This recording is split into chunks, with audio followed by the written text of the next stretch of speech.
Thank you.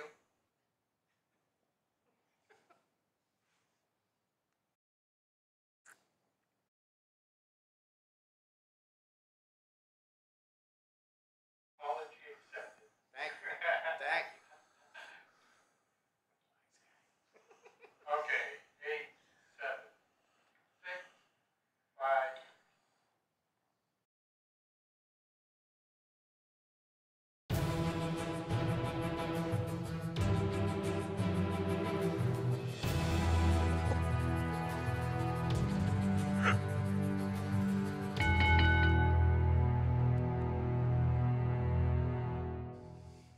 Hi, welcome to the Ring and All in Sports. My name is Leo Connors and I'm your host. And tonight I got two special guests. I got Big Woody, my guest co-host, and New England Pro Wrestling Hall of Famer Luis Demon Ortiz. Guys, thank you very much, Woody. Leo, always a pleasure. It's Woody's third appearance here, matter of fact. So, Pat Dillon, sorry you can get a little jealous, but we'll try to get you in. Giving the people what they want, Pat. Great. All right, so like I was talking to you off here and stuff, how we go about this. Where did you grow up? I actually grew up in Fitchburg, Mass. Okay. I was born out in Fitchburg, Mass. Nice.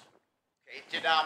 Growing up, did you play sports as a kid? No. No sports at No, all? I wasn't. Well, just with the neighborhood kids, but never any type of organized sports at all. Okay. Cool. So from there, when did you first see professional wrestling? I've been watching professional wrestling for as far as I can remember. I can't remember not watching professional wrestling. Okay. So that's a very long time. yeah. Ages. What are you trying to say? No. Well, all right. So, how old were you when you decided you wanted to become a pro wrestler? I was about 15 years old. I was watching TBS, and they were having the Japan Super Show. They were playing the highlights, and I saw Jushin Thunder Liger for the first time. And before that, everybody else was so much bigger and stuff. But when I saw Liger wasn't very big. Right. And I figured, well, if he can do it, maybe I could try and get into professional wrestling. Nice. Now, when we're growing up, was your friends like wrestling too? Oh yeah. Yeah, all your friends all did the too? little kids, yeah, absolutely. Right. We beat the hell out of each other on the porches after watching like the Von Erichs. We'd go out there and my cousin would put the iron claw on me, but would really put the iron claw on me and try to submit me or put me in a Boston Crab and sit on my back and like we'd really beat the hell out of each other. But yeah, we've been playing wrestling for as long as long time. Nice. I never asked this question, and I think I probably should have a long time ago with other guests too. Did you ever go to an independent show, like before you became a pro wrestler? No. I went to the WWF at the Wallace Civic Center, Worcester Auditorium, the Boston Garden many times with my dad. When I lived in Puerto Rico, I saw WWC, Carlos Colon, and AWF, which was run by Savio Vega. I would see that there, but I'd never been to like an independent show here in the States. It's an interesting story. I know from, as most people know, we've been friends for a long time. I love the story, and you might want to tell a little bit of it about you kind of not really sneaking into the stadium, but watching it as a kid while you were in Puerto Rico. I think that's a great story. Well, and in Puerto Rico, every town has their like municipal like basketball court, and they have a gym there and stuff. So I was lifting weights and trying to get bigger, and wrestling came to town. So we'd be waiting outside and to see everybody come in. Right. Car pull up and you see Carlos Colon and a bunch of the baby faces get out and go into the arena, and then next car would come up and it'd be Dick Murdoch and all the heels come out and stuff. So over in Puerto Rico they have the building, but up on the top they have like an open area like with bars and stuff, so they let the air in the place. Right. So we climb up the side of the building and hold on to the bars and watch the show from outside of the building. Nice. Yeah. But it was pretty wild to see those guys come out and go to the thing like, wow. So if Carlos Colon, if you're watching, he owes you like $10. Guys over there that wrestled over there too, like you said, having the American guys over there, but like Hercules Ayala. Yeah, Hercules Ayala, yeah. Jose Gonzalez. That Chicky Star. Chicky Star, he was one of the biggest heels. He's the Roddy Piper of Puerto Rico. And what a hero they made out of Jack Veneno, who really was he was like 5'3" and. Yeah, but Jack Veneno was more in the Dominican Republic. No kidding. Yeah, he was more in the Dominican Republic. And what about Victor Jovica? Victor Jovica, I didn't see much of him, but Carlos Colon, Invader, They had like Jason the Terrible. Yep. Jason the Terrible. Steve Strong was another guy. Right. You name it. They all went through there. Dick Murdoch. Dutch Mantel. Scott Hall. Savio Vega was called TNT. He had this almost like the Quang gimmick that he had in the WWE. But yeah, they had a lot of good characters, a lot of good storylines. Yep. That's nice. Now you started training at Killer Kowalski's. Yep. What year was that? 1996. Okay. September '96. Tell us about how the training was and all that. Well, it was the best training in the New England area. You know, if you came from that school, you knew what you were doing. You know, and I think that every promoter knew that. The students that came out of there were the best. You know, it was intimidating. You know, because Walter, even when he was older, he was a big man, and he had these hands that they didn't even look human. His hands, they looked like. You ever see the movie Underworld with the werewolves? That's what his hand looked like, a werewolf hand. Yeah, it was huge. Yeah, he was a big man, but he taught me a whole lot. Told me a whole lot. Yeah. Now, did you ever work any of his shows that he had? I did at the beginning. I only did like a handful of shows because then he tapered off. He would pack the place, man. Yeah, he would. Yeah, my first show was at Southbridge High School. Okay. And I remember being in the locker room, and I'd never been amongst any stars, and King Kong Bundy and Tito Santana are in the locker room, and I'm like lacing up my boots, and inside I'm freaking out because I'm like, Jesus, but I gotta try and keep a cool head while I'm lacing up my boots. But that was a great experience. The place was packed. Ron Zombie that was his first match. Yeah. Damon Darkangelo's first match. You had Matt Boom. A-Train was his first match. Chyna was there. She was managing Bert Centeno. You had Scotty Too Hotty was there before Scott Taylor, and it was a good group of guys. You know. Who did you wrestle that? My first match was against Steve Bradley. Wow. Yep. Yeah. Great worker, but again, I didn't have a clue what I was doing. I was just listening and following direction. Right. That's awesome. Now from there, like you wrestled for Killer at first. What was the first company that you went to work for? You know what I mean? Outside of Killers, was it Chaotic? No, wasn't Chaotic yet. We did a few shows for Freddie Sparta, and I worked a lot for Silvano Souza up in the Manchester area. And then after that, I ended up going to Tony Rumble, and right as it was changing from the CWA to NWA New England, right around that time. And as you can attest, when you got booked by Tony Rumble, that was like you made it, right? Oh yeah. Oh yeah, you know what I mean? Seriously, and no doubt about it. Oh yeah. I mean, I grew up watching. If it was wrestling, I watched it. Right. It didn't matter where it was from. Yep. I watched it, and over in Puerto Rico, it was really nice because you could catch all the Mexican stations. Oh, wow. So I watched Mexican wrestling before. Now you can see it here, but back then you couldn't. So I had Mexican wrestling. I had wrestling from Florida. I had obviously the NWA, WWF.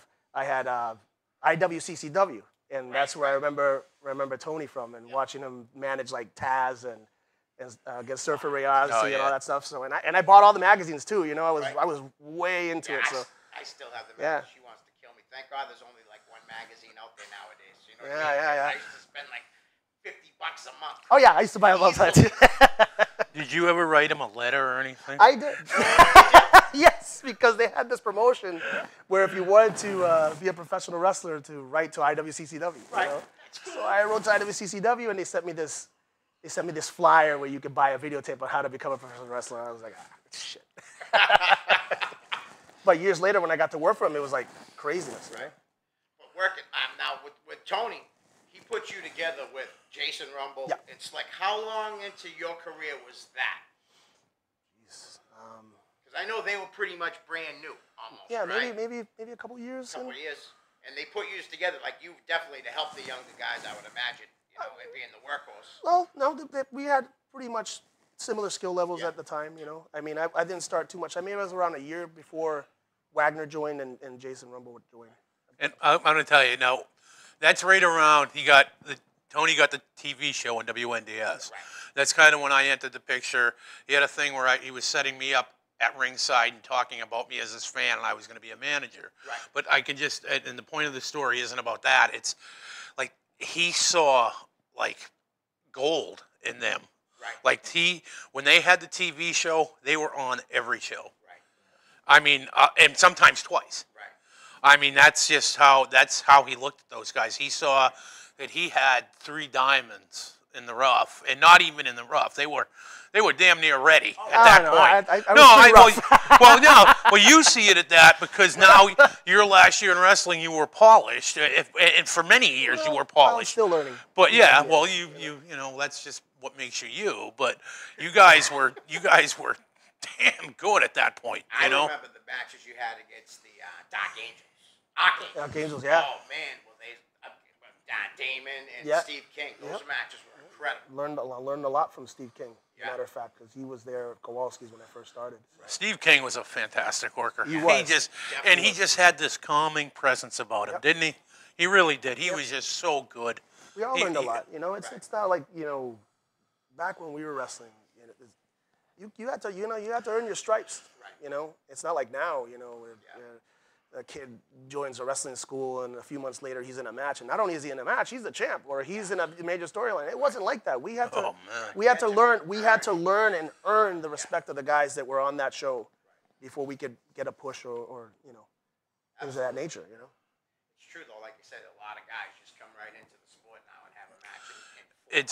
It's too quick, but that's just my opinion. No, but it's some guys though have earned it. Like Briggs is a perfect example. That kid is so good. Really that kid, and not only is he good, he understands the business and he understands the respect involved in the business. That kid, I don't know him from Adam, but every time I see him, he goes out of his way. To show me respect because I've been around for a long time, and I can't say enough things about that kid. But when you encounter someone like that, you want to help him. Yeah, absolutely. Yeah, if I was still in the business, I would do everything I could for that kid. Right. Well, Brian's teaching the kids the right way. A lot of the schools are. I'd like to get into that real quick before we go more into your career. Like, don't you guys have your he does. At a school? Yeah, he does. Teaching at Salisbury at War Wrestling Academy Revival, and we're starting out. We got a few students and trying to teach them not only the philosophies of the things that I was taught, but my style as well. Well, you know what? And look, he's a modest guy. He just is. Yep. I'm going to call a spade a spade. Please do. Please. They tripled the amount of students after he joined. Maybe more. I don't know. Right. Maybe more. That's awesome. That's the truth. When he took over as head trainer, they tripled the amount of students they had. That is the truth. Right. Oh, I believe that for sure. Now, where exactly is that? So if anyone down by the beach area wants to join. You could just go to War on Facebook, and it's got all the information there and the prices and all. You hear that, guys? Go to War on Facebook, or you can even hit me up. Wrestling Academy Revival. Yes, and we'll send you in the right way. Yes. Put you on the right path. Woody, did you have any questions you want to bring up? Yeah, actually, you know what? After you had mentioned NWA New England, right? And then we were both involved in a venture called Wrestling Star Wars. Yes. You were there for a brief time before you went to Chaotic. But there's always been, in wrestling, people have always, I don't hope my mic is still on, but anyways, in wrestling, people have this history of taking credit for certain things and whether they've done it or not. But like, you had a tour of Japan. You got basically from Wrestling Star, from your work at Wrestling Star Wars. So let's put the Wally Yamaguchi and Shun Yamaguchi. Shun was involved in Wrestling Star Wars. He was a referee, and he was kind of helping out with the booking. He's a photographer also. And a photographer, and now he's a commentator for the Japanese commentary for WWE, by the way. And Wally Yamaguchi was the guy from Japan that was involved in it. But who booked you for your shows? That was Knuckles Nelson. Right. I would have never got that opportunity if it wasn't for Knuckles Nelson. Now that was you and was it just you and Dylan Cage, or there's more guys involved? Dylan ended up going over there too, correct? Yeah. Yes. Dylan went on there. There was a guy by the name of Brian Day. There was a local guy that went as well. I think, and there Knuckles was Nelson Nelson went. That was the local. I think that was just the local guy. And then you had like Barry Darso was on there and Wild Bill Irwin. And there was a few guys from the Midwest. Horace the lunatic, out of his mind, was absolutely a lunatic. Yeah. Vic Grimes also was on there. Yeah. That's cool. Now you were partners with Dylan over there. And no, we were adversaries in Japan. Yes. Yeah. Okay, I thought you guys teamed up. Dylan teamed up over here later. No. Dylan was the Pepsi. Yeah. And you were. I was Virgin Coke. I didn't care. I was there. Like, oh, is that what you want me to wear? All right. That's Sure. I got to say this real quick, all right? Dylan Cage, right, when he wrestled it for MWF there, Yes. my grandson was petrified of him, right? Yes. This has got something to do with you, too, because of his eyes. Yeah. Well, I had him, I had to take him out of there. So I figured it was safe now. Dylan was gone. So I brought Isaiah all the way down. He's like 4 years old. And then you come out with the mask. And I ran with that kid so fast because he was scared of him. I knew how scared he was going to be with you with that mask on your face. But that's just a little funny story I have to tell you about my grandson. So now when you were in Japan, how long were you there for? We were there for 2 weeks. 2 weeks. 2 weeks. We wrestled every day we had 1 day off.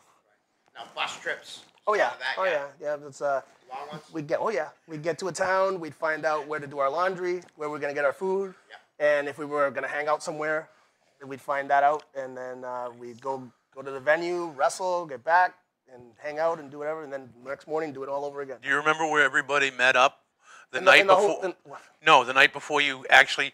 Remember you went to the airport at like 6 o'clock in the morning? Yes. You remember where you met up at like 4 o'clock in the morning with everybody? That was at my house. That was? Yeah, in Seabrook, New Hampshire. I didn't know. I had to work. I had a regular job too. I had to stay up until 4 o'clock in the morning waiting for these guys to show up at my house. What an experience, though. It was great. I can imagine. Now, did you go to any other countries? No. I went to Puerto Rico. Yeah. Again, another indie promotion in Puerto Rico. Now, did you go over there by yourself? That time, I went by myself, but also One Night Stand. Remember them from Chaotic Wrestling? Yeah, and MG, they were on the tour. They were pretty. Oh yeah, they were great. And Tony Atlas was on the tour. Nice. Jimmy Snuka Jr. was on the tour. You had the Power Company. Yep. Was it Mike and Dave? No, Dave and Dean. Dean and Dave, yeah, I think, yeah. Same deal every show. Slap each other in the face and hug and same thing every show. Yep. They were great. I loved them. Nice guys. I met really good guys. Yeah, really, nice guys. Really good guys. Cool. All right. So now you working for Tony, and then from there you started working for Chaotic. Wrestling Star Wars, right? Because Tony passed away. Right. And so NWA was kind of like up in the air. NWA New England was up in the air, and Knuckles started running the shows up in Salisbury Beach under the NWA New England banner. At first, it was the NWA, and then we split off. And then they split off, and then they did Wrestling Star Wars. So I was there for a little while, and we went to Japan, and we came back, and I believe it was Jay Gillette who called me and told me about a show for this new company called Chaotic Wrestling, and it was going to be at the Palladium in Worcester. And that's the first time I worked for Chaotic Wrestling. Can I tell a quick story? 2001, right, when they started, right? Wasn't it around 2000? 2000. It was right 2000. Can I tell a quick story? Yeah, please. When I got to Wrestling Star, when I left NWA New England, I had just gotten started at NWA New England when there was a split off. And I really never felt I had a choice. I had to go to Wrestling Star Wars, and he was able to do both. Just how it was, right? Yeah. And I wasn't, and a lot of people thought that, I was just there because I was Knuckles' friend or whatever. And it was not always a friendly locker room for me. You know what I mean? And I don't even think Lewis really knew it. It was just, he was busy doing his own thing. Yeah. But I was doing a body slam challenge. And I went out and I did something one day, and I don't even remember what it was. But I got to the back, and he was waiting for me. And I didn't know him other than just being on a half a dozen, 10 shows with him. Yeah. And he comes up to me, and he says, look, I got to tell you something. He says, you probably don't really look like a wrestler, but, man, can you talk? You just keep doing what you're doing. Right. And, him being around at that point, maybe 3 years, probably the best worker in the locker room. Right. It meant the world to me because I was ready to quit. That's no lie. Wow. And that's the type of influence he had. And to this day, he doesn't know it. He does now? No, I've told him this 1,000 times. He still doesn't know it. Yeah, no, but seriously, that's the type of guy he was. He was a quiet leader. Always was. So, anyways. Oh, that's great. That's a great story. Let's move on to Chaotic if that's what you want to go to. Yeah, we can go to Chaotic. Yeah. That's what you want. Well, I mean, you've held a lot of gold in Chaotic. Yeah. That's, what I mean? So do you remember your first match for Chaotic? My first match was against Kyle Storm at the Palladium in Worcester. Nice. Yep. So you wrestled Kyle. Now you had a tag team in Chaotic also, right? With Gino. Oh, that was later. That's later on, right when I left. Okay. When I left for the last time. At the beginning, what was the first title you held in Chaotic? That was the television title. Okay. Yep. And who'd you wrestle for that? I wrestled.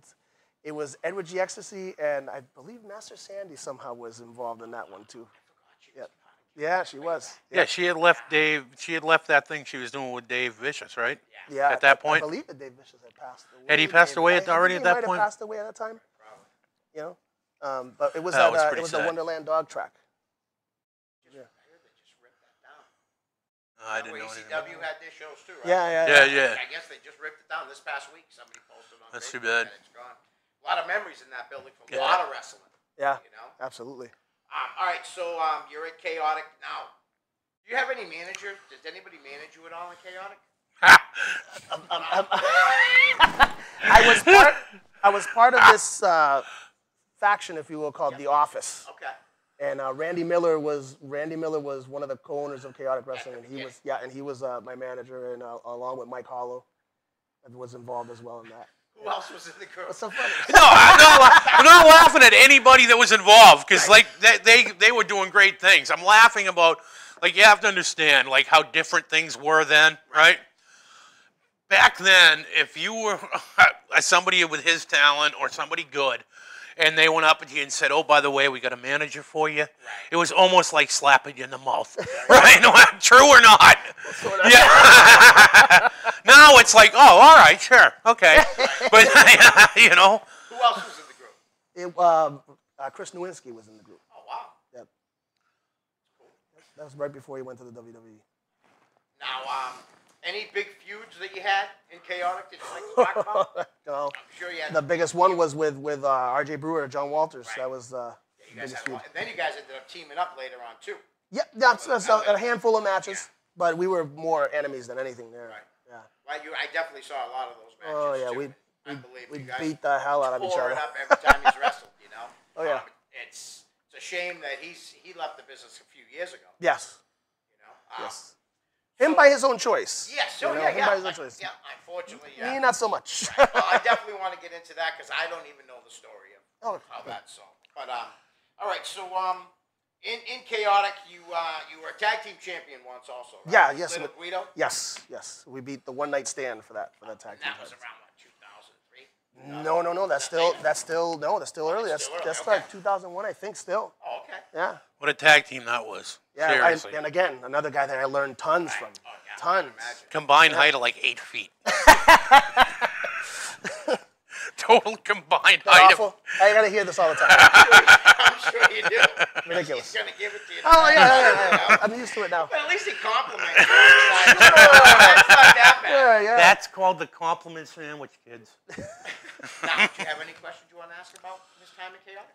Well, you know, look, hey, look. Because it was a long time. It was kind of, when you and a few of the other people left for Chaotic, right?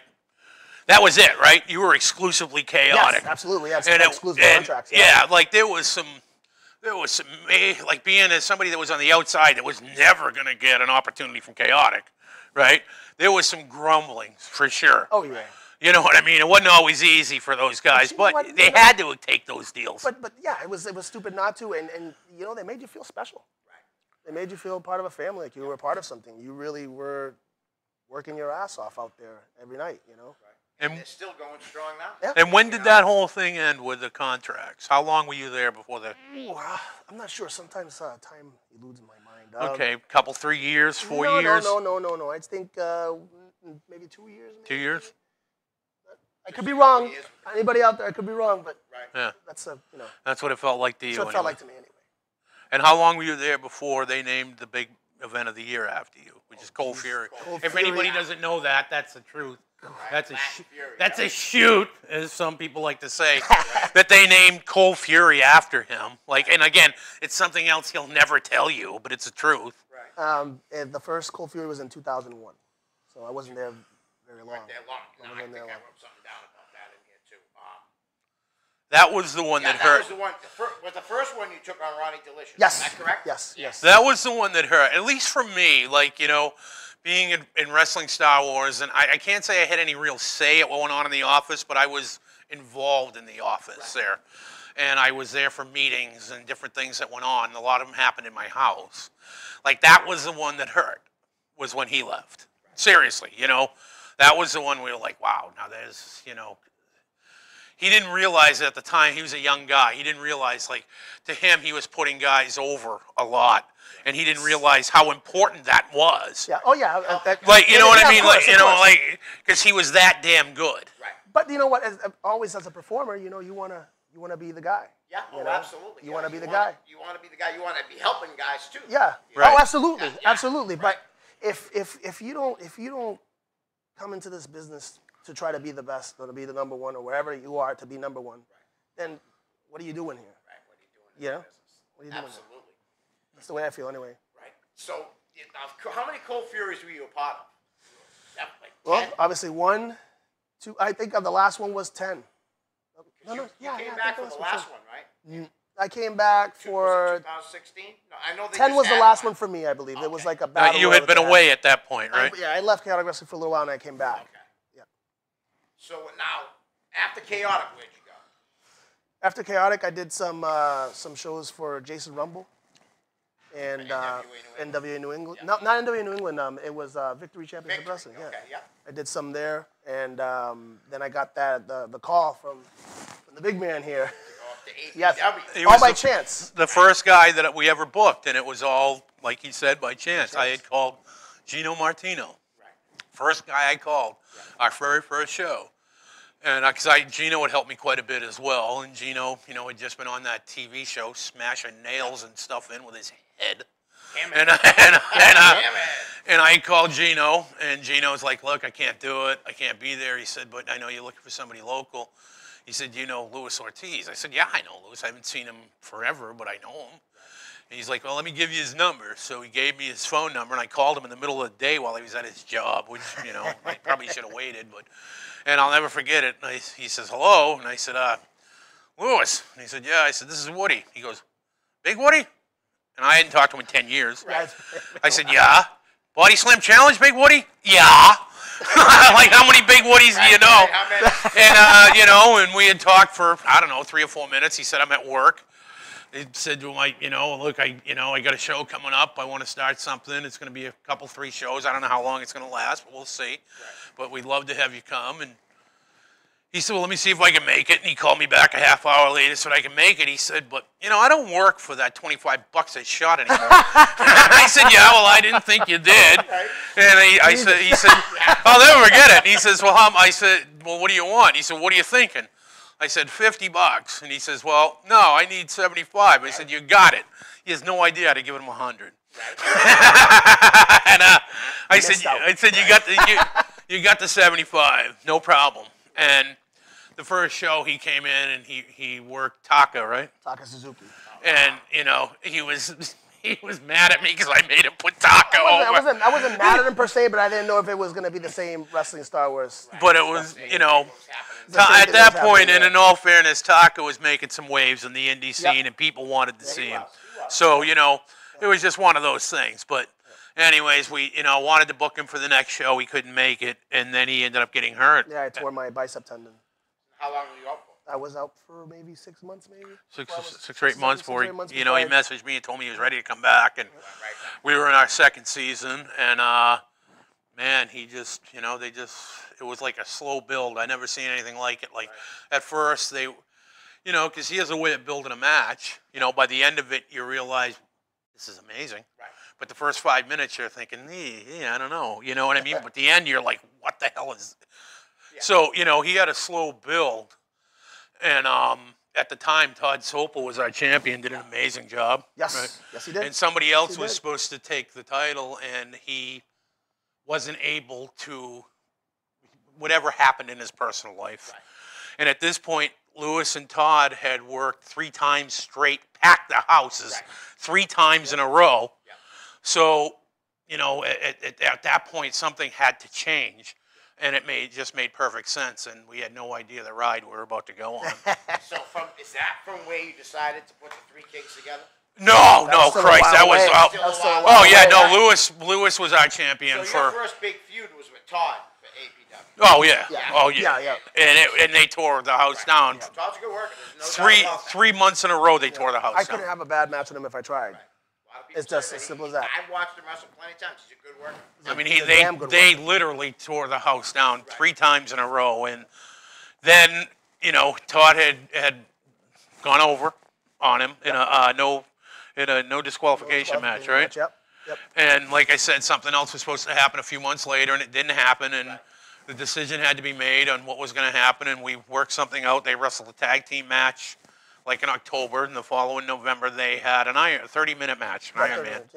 And it was like they tore the house down again. There were 4 times they main evented in 5 times actually part of the tag match. Pretty much in a They main evented 5 times in probably a 9-match schedule, and they filled the place every time. Right. That's how hot this thing was. I mean, no. Now you said you put him in a tag team match too. Now who else was involved in the tag team match? Todd had a partner of Gunner Rowe, Yep. and Lewis teamed with Bob Evans. Brutal Bob. Mm-hmm. I even know Bob. No, brutal's the right word. Bob was around during the NWA New England time, so I've been around them for a little while. I gotta ask one question just to get off topic real quick. Did you ever work with Jeff Costa up here in Nashua? No, I never had the chance. Legend. No. Yeah. Never had the chance. Heard of him, but never had the Connie, chance. man, the last of the great Connie promotions. Oh, man. But that's for another time. The greatest line he ever said is, "I got all the names, just I don't really have the guys." When somebody wanted some big names. Oh, Kevin Nashua? Yeah, Kevin Nashua. Scott Hall. Yes. Yeah. He said, "Yeah, I got all the names." Oh, yeah. We were talking about that. The guy Oh my God. was a legend. Weeks ago. It was hilarious. But yeah. Toilet bowl matches, 3D matches. How the heck? Yeah, but and they'd get in your face and go, "I'm right in your living room, right in your living room." He just was crazy. All right, so let's get back on talking about APW. Okay. So now you had your feud with Todd. Who'd you feud with after that? Who was the next feud after that? I don't know that you really had. Every month I was. We were bringing different guys in, main event guys from other promotions every month. And I'm going to tell you, and this is another thing too. This is a shoot, as they like to say. I had a tough time finding opponents. Really? It wasn't because they didn't want to work with them. It was because some guys just flat out. And this is no lie. Some guys said, "I'm not ready." I had one guy, and I'm not going to embarrass him by giving his name because he's a good friend of mine. He's a really good guy.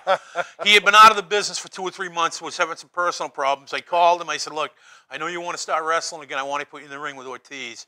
And he started crying. I'm not lying. And I said, "What are you crying for?" And he said, "When I started wrestling, he was on my top 3 list of guys." I said, "Okay, well, here he is." He said, "I'm not ready." And he was crying. That's no bull. So instead, we gave him Bo Douglas, and he broke Douglas's face. Sorry, Bo. He broke his nose. His name. Did the guy ever get to wrestle him? No. And a great guy, and he knows who I'm talking.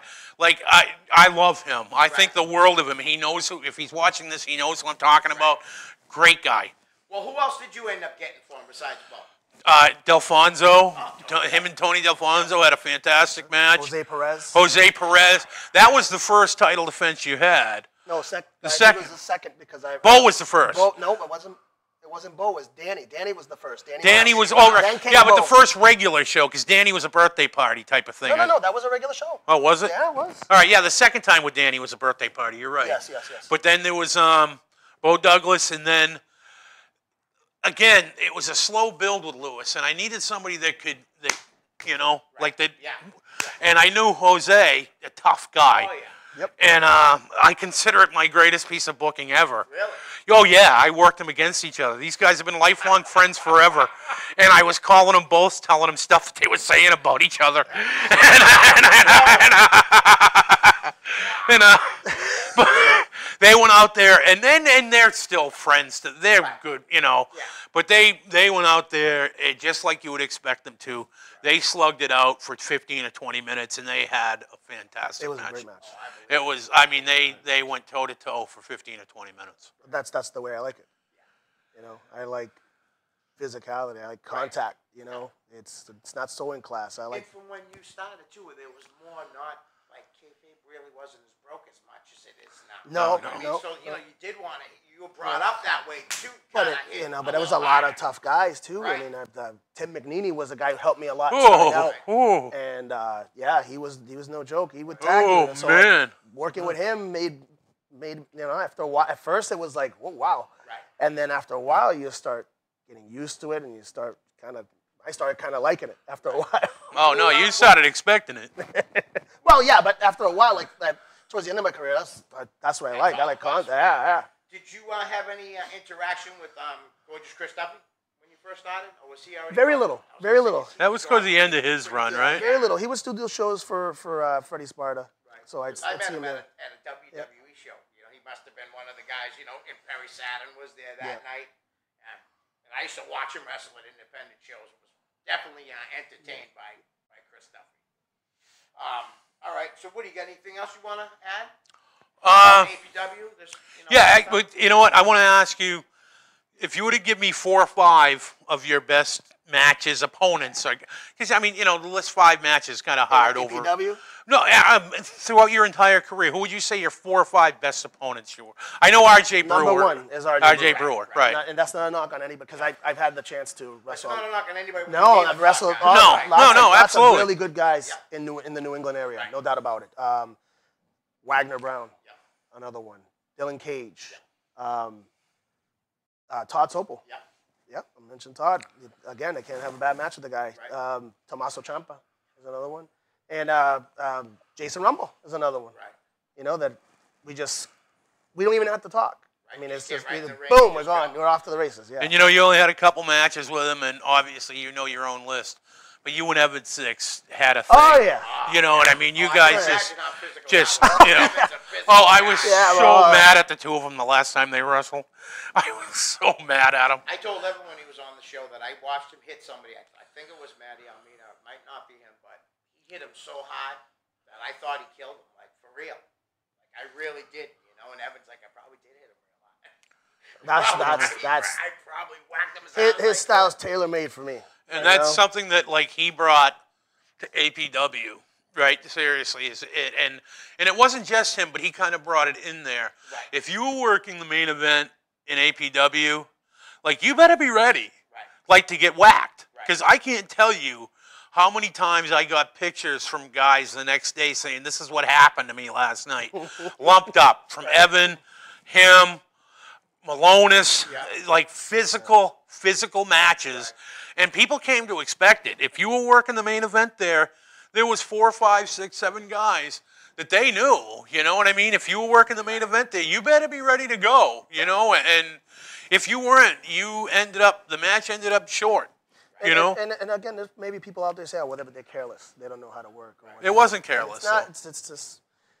A lot of people come to watch a show and they already know, quote unquote, it's a show. My job is to make you think it's not. Right. You know? Absolutely. And that's what I tried to do every time I went out there. Yeah. You know. Now you wrestled for Ring of Honor. I think it was in 2003. I did one show, match against Jose Perez. Yeah, that was in Mass. No, that was in New Jersey. Oh, in New Jersey. Elizabeth, New Jersey. Because you wrestled a couple of guys that I got to know through there. I just want to bring the match up. You took on Xavier. Yes. How was that? He's a guy that hits pretty hard too. Great. It's great, but that again, right down my alley. I like it, and I learned a lot from him too because he was a little bit more advanced than I was. Right. So I got to get in there with him and learn. And that's right. I try to learn. If you're better than me, that's great because I want. I want to learn as much as I can. You know? And you'll always, like you said earlier, like you always learn. You never stop learning. You never stop. You never stop learning. Absolutely. And one more guy, DeVito. Oh, class act. Really. Oh yeah, he was another one that again learned a lot from him and had tons of fun. Working with him. I did most of my matches with him in Assault Pro Wrestling. Not Assault Pro Wrestling, excuse me. Defiant Pro Wrestling in Connecticut when Mike Milano was running it. Right. Now, did you work for Steve Stallion at all? Who? For Primal No, I never got a chance there. Because you were with Chaotic. I was Chaotic at the time, right? Yep. What's up? What you said? We were exclusive there. Exclusive. Thank you very much. I always have problems with that. I can't come up with words real quick. All right, so now you're in... You're done with Chaotic, and you go to where? I went to Atlantic Pro Wrestling. Atlantic Pro Wrestling, right? And from there? from there, I stayed at Atlantic Pro Wrestling, and, Okay. you know. Well, that's matter of fact, I brought it up early. Now I want to ask this: the Three Kings. How did that all come about? Which with you, Brian Malonis, and Tom Soto. I had, oh, Christ, I don't know. It had been a year and a half or 2 years where I had talked to him about maybe turning him heel. Right. And, you know, a couple times we thought we had a plan to do it, and then cooler heads prevailed because he was so hot as a babyface. You know what I mean? He just was, you know. And then, I don't know, something just seemed to click where it just seemed like the time was right. And I'm looking at it, and I've got Sopel, Malonis, and him all as heels. Right. And it just clicked in my head. I was like, well, geez, you know, if he's going to be a heel, and we have the current champion, a guy that was champion for 2 years, right, and the first champion, why don't we put them together? Right. And, you know, at that point, I was just kind of doing the TV, but look, I'd be lying if I didn't say I didn't want to work with him in some capacity for quite a while. Yeah. But it just, you know, I was never one to just do it for the sake of doing it. But it just seemed to fit. Like everything we did, whether he was a babyface and I was a heel, everybody knew that we were friends. Like it was never hidden. It was part of every show that we were good friends, knowing each other for years. Yeah, you put my face out when they burned it. Right, when he got burned by Brandon Webb, I brought in a towel with water on it, even though I think I was a heel at the time. I don't know, but I still put his face out when he was on fire. You know, which, you know, to this day, I'm not sure I did the right thing or not. But, you know, because honestly, I thought the burn was an improvement. But but either way, whether it was or not. But anyway, that all seemed to just kind of fit. Constant. It just seemed to fit all of us together. And you know what? The promos and the work speak for themselves. And they really do. Like, I'm not, you know, and I'm not just saying that. Like, we were all different characters, but we just fit. You know, it was such a good piece of business. It really was. Who did they work with right off the bat? Evan, John Poe was, and Kyle Storm, right, but it was mostly John Poe and Evan with the big, and you know, we were the antagonists and they were the, you know, they were the heroes. They were the heroes, you know, and Kyle Storm was in on that, and just about everybody really. Right. But I mean, they had a reign of terror that lasted. Is John Poe still the champ right now? I believe he is. Yeah, yes. Yeah. Matter of fact, I know he is. I shouldn't say I believe he is, but I know he is. Yeah. Anything else you want to bring up about AEW? No. No, actually, I want to ask him about his last match. Oh, yes. I want to ask him about his last match. Well, I had 2 matches that night. Right. And before I go to that, I want to say I was with APW to the end, but I did get a chance to go back to Chaotic Wrestling. Okay. For 2 shows. Yeah. And then I was working for Todd Sopel at Liberty States, right, and that's where I had my last match. And I'm working Todd Sopel for the No Limits title, and I'm supposed to go over that night. And the match is going great. Before that, I wrestled Brandon Locke, and I was feeling great. You know, everything was going good. I wasn't blown up. I was feeling really good. And get in the ring with Todd Sopel, and we're just, you know, business as usual, you know, and we're having a really good match. And I'm supposed to throw a spinning heel kick, and I forget to do it, and then it clicks back in my head, and I grab him, and spinning heel kick. Right. I throw the spinning heel kick, and when I threw the spinning heel kick, it felt like somebody just whacked me in the back of my leg, and I felt it go numb. Right. And I wasn't sure to the extent of what I'd done to myself, but I knew I did something. Right. You know, and the way I see it is that I have a regular job that I go to. I have my wife and my children, and I'm not proving anything to anybody by stepping on that leg and getting up and causing more damage, possibly. You know, live to fight another day. Right. You know, absolutely. That's the way I see it. Absolutely. You know, and I told the referee I can't continue. Yeah, and then so Todd had to. I mean, it's either that or go get somebody else from the locker room to take over. You know, and look, and you know what? I'm not. Let's just you know, look. Todd's a heat magnet. Yes, he is. And you know, and he's my friend. Yes, you know what I mean? But I'm going to tell you something flat out. Yeah. Todd is my friend because Todd's a good guy. And you know what? And you know what? And but that was what happened. Right. You know, and people can say whatever they want, and people can say, You know, he made himself champion, and blah, blah, freaking blah. That was not He's not the first guy that made himself champion. And let me tell you something, that was not his choice. No. And I will stand up, and people will say whatever they want about him. I don't give a damn.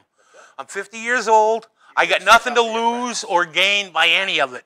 But let me tell you something. There's a guy that canceled his own shows for me.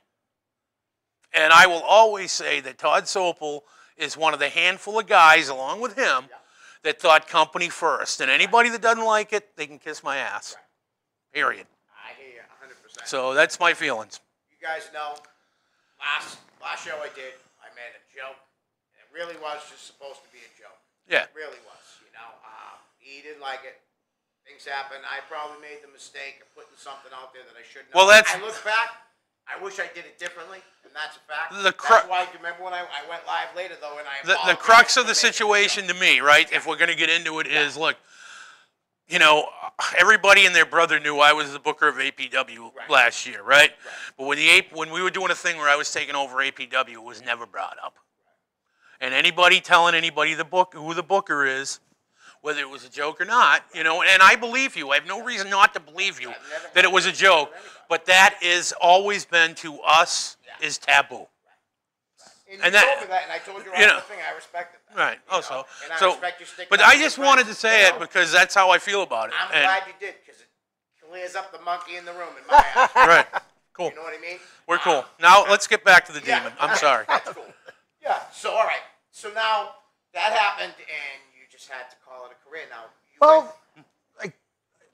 I chose to. Right.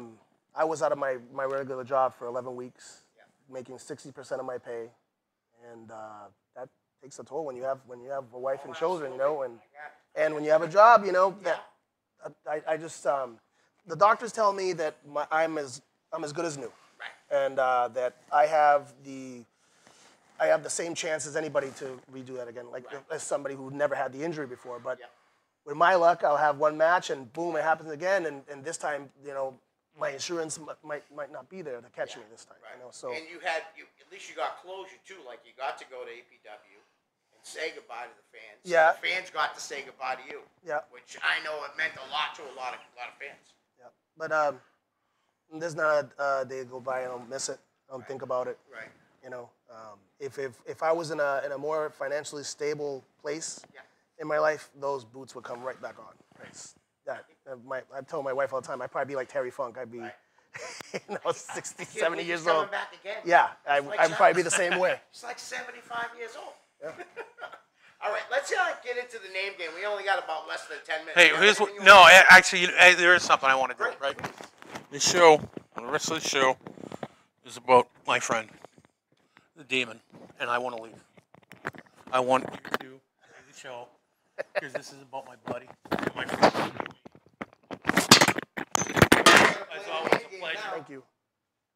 Oh boy. Thank you for coming on again. Honestly, I appreciate that very much. All right, so listen, we're just gonna play the name. Okay. You know, I just got a bunch of guys I know that you work. Okay. I'm gonna just pick different guys out because I know that you're probably closer to certain guys. Big Rick Fuller. Awesome guy. You had a lot of matches with him? Not that many. I think we only just worked one time. Right. But he was nothing but nice to me, took good care of me, a pro all the way. How about Eddie Edwards? Oh, I had a few. I had Eddie Edwards' first match in MWF. Okay.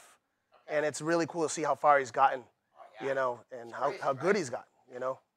But now, you wrestled for Dan Marati for a few years, too. Yeah, I did. A lot of those shows. I did. Like I said, I did. Earlier. Yeah. That mask. Now, were you using that mask at APW too? I did. Did you? Okay. I did, yeah. Nice. I did. How about Dr. Harrison? Another great guy, you know. Did you ever work for him? I worked for him a few times. We had what I call, everybody's looking for their flawless match. Right. And I had that one with John Walters for Dr. Harrison at an EWA show in Gardner, Mass. And I have it on VHS. I got to get it on digital, but yeah, flawless match. How about Aaron Stevens? Again, Chaotic Wrestling, trained in the same place that we did. You know, he came a few years after I started. But again, there's a guy who, you want to talk about somebody who's paid their dues to make it to what he did. And yeah, they dropped the ball on him Yeah, They but totally dropped the ball. but He he's was getting over when they didn't give him it. yeah, but he kept on going. He went to Puerto Rico, went to Florida, and he really paid his dues to get where he did. Absolutely. You know? Arch Kincaid. Arch Kincaid, poor Arch Kincaid, I accidentally tore his ear off in a match in Methuen. But a great guy. Another guy could talk like unbelievable. Yes. And work too. I mean, Yes. He wasn't just a talker. Yes. You know? These guys, I'm going to bring up a couple of guys that haven't been around for a long time. Mike Stud. Mike Stud, I had a little feud with him in Chaotic Wrestling, and again, another good worker that complimented me. Was willing to do whatever crazy thing I wanted to do. You know. Right. So yeah, I had great matches with him too. Scarecrow. Another good guy, Mike Stud's former partner. You know, I'm probably not gonna have anything bad to say about anybody. You know. You know, it's funny. If you're watching, Derek always wanted people to be shit on. No, To me, I have no reason. Unless You know, had a reason. unless I had a reason. I mean, I was very fortunate to be around lots of good people Yep. that helped me along the way. You know. How about we'll call him from what you knew him at the beginning, Handsome Johnny. Handsome Johnny, look where he's gotten. I mean, part of the IWGP Tag Team Champions, you know, and that's, to me, that's awesome to see him. And with you sitting here, and I know you'll agree with all the injuries that kid had, he could have put at any time, and nobody would have said, nobody would have thought less than of him. You know what I mean? Yeah. He just stuck it out. And I never knew about all those injuries, all those stuff. Because even though I worked at Chaotic, I knew him, but I didn't really know him, and I didn't really know all those stories until I heard him on Brian Malonis' podcast. Right, yes. And I heard all those things. I'm like, wow, he really went through a lot. And, you know, and he's worked his butt off, and it's great to see what's happening with him and Raymond Rowe right now. Yeah. And it's funny how they got together, right? The Ring of Honor, they were opponents, correct? Each other in the finals Yep. when it was all over them. They were like, you guys should be a tag team. Yep. Look at them now. Probably the hottest tag team going right Yeah. now. Speaking of tag teams, these kids grew up in my same hometown I did, Lowell, Massachusetts. The Logan brothers. Oh, the Logan brothers. I love the Logan brothers. They're good guys, and they're not afraid to get in there and go at it. So yeah, I enjoyed my matches with them as well. And did you ever take on their buddy in the Hooligans, Chase Del Monte? A handful of times. Yeah. A handful of times. And again, yeah, great to work with. You know. Yes. Look down this list real quick.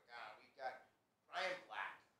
Ryan Black. Really brought him up too often on the show. He another good guy. I mean, I'm not gonna say anything bad about it. But I mean, Any good matches with him or anything? yeah, we did. We had a little feud in Chaotic Wrestling for a short time. You know, those matches were pretty good. Vince Vicalo. He was a great worker. You know, and I think injuries took him out. Injuries took him out. In like the Midwest, I think. Is he really? Yeah, don't hold me to a fact, but Ohio, Illinois, somewhere like that. He's not around here anymore. Yeah, he was. He wanted to be in the WWE really bad, and I think that once that didn't happen, it kind of killed it for him a little bit. You know, and that's just the way I think of it. It might not be right, but you know. What I want to do, we got like 4 minutes left, and I know how you like to help young guys. I'd like to talk about some of the young guys that are in the industry right now. Christian Casanova. Christian Casanova is somebody that I believe that if I wouldn't have gotten injured, we were going to go head to head at Liberty States for sure, because he's the champ, and I was now going to be the secondary champion. So I had maybe a tag team match with him, and I didn't really get to see in the ring one-on-one how good he looks great, but I've never experienced it. That's some of the stuff I wanted to do as right before this injury, was to try and get in there with the younger guys. Yeah. I mean, there's so many. I'm just going to throw out a few names right off the bat, like Vern Vicalo, Dan Terry, Yep. Cam Zagami, Anthony Green. Yep. Those guys, I mean, top up and young, coming kids. And then you got the guys that have actually started to make a name for themselves, like Dijak. Yes, I got a chance to work with Dijak Did you really? at a birthday party for APW. And Nice. yes, that was a lot of fun too. I got another guy that wasn't afraid to give it to me, and that's how I like it. I've seen his matches at Beyond, and they always put him up against guys like Keith Lee or somebody big, and he nails it every single time. Yeah. And like Flipboard, making it with Ring of Honor right now. Yep. I tag team match. It was actually him and Christian Casanova in like a tag team gauntlet that they had in APW. So again, I didn't get a chance to really get in there and work with him, but again, another one of the guys that I wanted to work with. And another guy is JT Dunn is another guy that I wanted to get into the ring with. And Again, another guy that every time I've encountered him has been cordial, respectful with me, so I got nothing bad to say about JT Dunn. Yeah, he had talked about a guy earlier, Woody, when he was on the set. Josh Briggs, another guy that's. Have you met Josh yet? I met him on a handful of shows. I can't say that I really sat down and ever watched one of his matches, you know. Yeah. But I'm gonna check him out on YouTube, see what's going on. How about some people that I know think highly of you, Setherin and Vanity Grace? Again, Setherin, I've never worked with them, Okay. but great people, you know. I never got a chance to work with them. I was hoping that I would get a chance to work with them before this happened, you know. Right. How about you talked about him earlier a little bit. Brandon Locke. No, that's Brandon Webb. Brandon Webb. Brandon Okay, Webb. right, okay. That was reject. Right. Yeah, so who are we talking about? Brandon Webb or Brandon Locke? We'll go with Brandon Locke, and then we'll go with Brandon. Oh, Brandon Locke is a tremendous worker, you know. He's actually doing the bodybuilding now, too. I've seen that. Yeah. Like, he lost a lot of weight. He's totally into that. But a super nice guy, very smart, knows his way around the ring, you know. There's nothing I could do that's gonna throw him off, you know. So he's a pro. He's good. Webb. Brandon Webb, very similar gimmicks, Right. you know. So that was a lot of fun to work with him because we were both like the same type of character. So that was a lot of fun with him. And then again, another respectful guy, and you know, if physical, that's the way I like it, you know. Right. How about Max Bauer? Max Bauer, I think I might have worked him in a couple of tag team matches, but again, never one-on-one, but another class act, you know. How about seeing that you're the head trainer at War School? How about Brian Fury? I've never had a bad match with him, and I've worked him a few times, and I couldn't have a bad. Again, another guy, I can't have a bad match with him even if I tried. You know? Come across as students, I'm sure you know that they're very respectful. Yes. All of them, yeah. You had a match with this guy quite a few years. Just Incredible. That was a lot of fun. Yeah. That was for Defiant Pro Wrestling, and he was gonna gig himself, and he says, well, "Whatever you do, don't hit me when I'm doing that." Right. So he threw him outside the ring, in the chair, and he's about to do it, and I just, out of just pure reaction, wham! Luckily, nothing bad happened to him, but a guy who was more advanced than me, and I was able to learn a lot from him. It's a lot of fun working with him. A lot of fun. Last name, so we got like 10 seconds left. Ron Zombie. Ron Zombie, great guy. My first memories of wrestling are always going to be, he's going to be part of it. Right. And yeah, good worker too. Guys, goes by way too fast. Thank you very much for coming on. I appreciate it. You had a great time. I want to thank Big Woody.